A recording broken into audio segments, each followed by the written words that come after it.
Mga kapuso, simula na ngayong araw ang big-time oil price hike. Pero kahapon may 55 gasolinahan ng nauna. Kaya naman inisyon sila ng show cause order para ipaliwanag kung bakit hindi dapat kanselahin ang kanilang Certificate of Compliance. Samantala, marami na rin ang nagpakarga ng maaga, kaya ang ilang gas station naubusan na raw ng supply. Nagpapaalala ang DOE na mahigpit na ipinagbabawal ang hoarding. Ang ibang mga kapuso natin, napapaisip rin na baka kahit na may supply, sinasabing out of stock para intayin ang pagtaas ng presyo.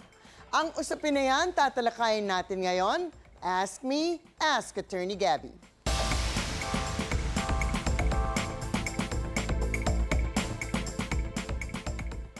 Attorney, ano ba ang sinasabi ng batas sa mga taong nananamantala sa panahon ng krisis tulad nitong problema ngayon sa presyo at supply ng gasolina at sa susunod, baka mga presyo na rin ng bilihin? Well, of course, sa ngayon ang talagang binabantayan at kinatatakutan ng mga tao ay ang pagtaas ng presyo ng gasolina dahil nga sa mga pangyayari sa Middle East. Although wala tayong magagawa sa pagtaas ng mga presyo dahil nga sa Republic Act 8479 o ang Oil Deregulation Act na pinapayagan na ang presyo ng gasolina ay madidikta ng market forces. Pero meron pa ring batas, ang Batas Pambansa No. 33 na pinagbabawal ang ilang mga illegal o manipulative practices tulad ng hoarding, profiteering, predatory pricing, or anti-competitive rules. Kaya't naririnig natin sa balita na ang Department of Energy ay nakakapag-monitor at nakakapag-issue ng cease and desist orders kung may hinala silang may illegal na nagaganap. So ang mga nabanggit nating mga batas ay specific para sa gasolina at iba pang petroleum products. Para naman sa ibang bilihin, meron tayong Republic Act 7581 or ang Price Act na ipinagbabawal ang mga gawain tulad ng hoarding, profiteering at pananamantala sa basic commodities sa panahon ng krisis.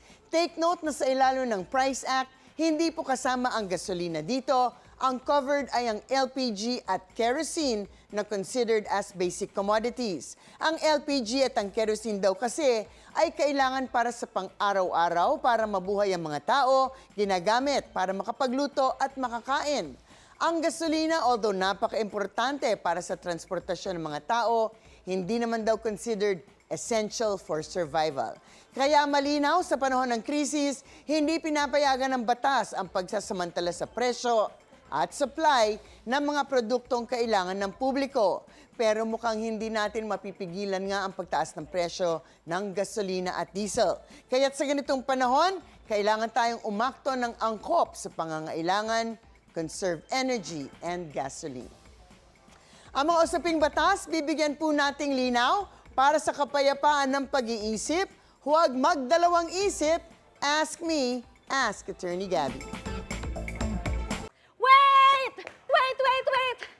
Wait lang! Huwag mo muna i-close. Mag-subscribe ka na muna sa GMA Public Affairs YouTube channel para lagi kang una sa mga latest kwento at balita.